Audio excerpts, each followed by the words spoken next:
سلامونه ملګرو، خدای دې وکړي چې تاسې به ټوله ته روغ او جوړ یې. زه یم سردار ولی آریان، تاسې ګورئ ټیکنیکل احمدزی یوټیوب چینل. ملګرو دغه ویډیو سپیشل د کورونیو لپاره ده. هغه کورنۍ چې موبایل استعمالوي او غواړي دغه موبایل بیرته خرڅ کړي، یعنې که څوک فامیلي موبایل لري او غواړي هغه موبایل په آینده کې خرڅ کړي، نو دغه ویډیو هغوی ته ډېره مهمه ده. ځکه په دې ویډیو کې تاسو داسې یو ټریک درښیم که چېرې دا تاسو په خپل موبایل کې وکړئ نو دا تاسو ته ډېره ګټه رسوي. مثال په توګه ملګرو سره کوم ګټه تاسو ته رسوي.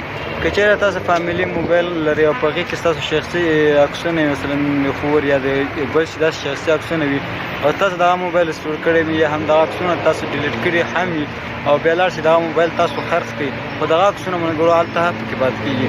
نو سبا به تاسو بیا هغه عکسونه ګورئ په سوشل میډیا کې به ظاهر شي، تاسو به حیران پاتې دا عکسونه له کومه شول، خو البته دغه عکسونه به تاسو نه په همدغه موبایل کې پاتې وي. نو زه نن درته ډېره خوندوره طریقه ښیم، که چېرې دا طریقه تاسو په خپل موبایل کې عملي کړئ، نو که چېرې بیا تاسو د کورنۍ موبایل راواخلئ خرڅ هم کړئ، نو هغه کوم شخصي عکسونه چې ستاسو په موبایل کې هغه به ټول فارمټ شي.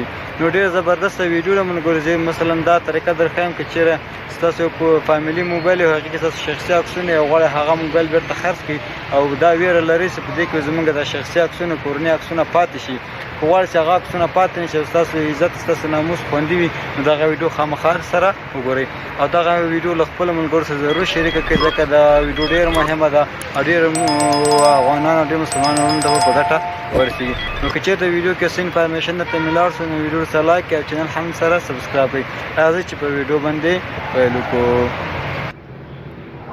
ګورئ ملګرو، که دې طریقه دا اسانه طریقه ده، فقط یو کوډ د هغه کوډ تاسو په خپل موبایل کې وکړئ او دا کوم طریقه زه درته ښیم او دا طریقه تاسو په خپل ګوشي کې یا هم په خپل فون کې عملي کړئ، نو ستاسو د فامیلي موبایل کې څومره عکسونه وي هغه به ټول فارمټ شي، پرته له کوم ویرې څخه لاړ شي خپل موبایل خرڅ کړئ یا هم بدل یې کړئ ستاسو پورې مربوط ده. زه فقط اوس ټریک درښیم. رابه خپل ډایل بټ ته سره هلته ولیکئ ستوري زینا 9900 او زینا. نو کله هم چې دا کوډ پکې ټایپ کړل ته ملګرو آپشن راکړئ ډیلیټ ډم سایټ. چیرې ملګرو دغه آپشن څنګه ده تاسو ته درکړم، دغه باندې به تاسو یو کلیک وکړئ.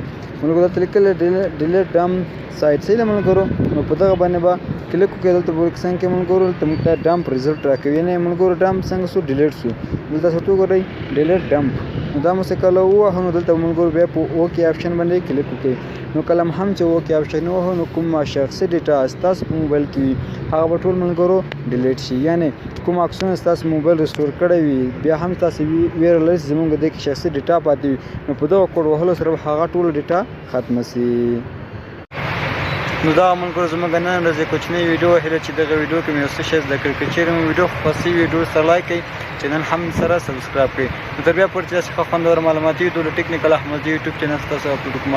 لویه بخښونکي خدای مو سپارم. هر چېرې چې یاستئ ښاد او آباد اوسئ.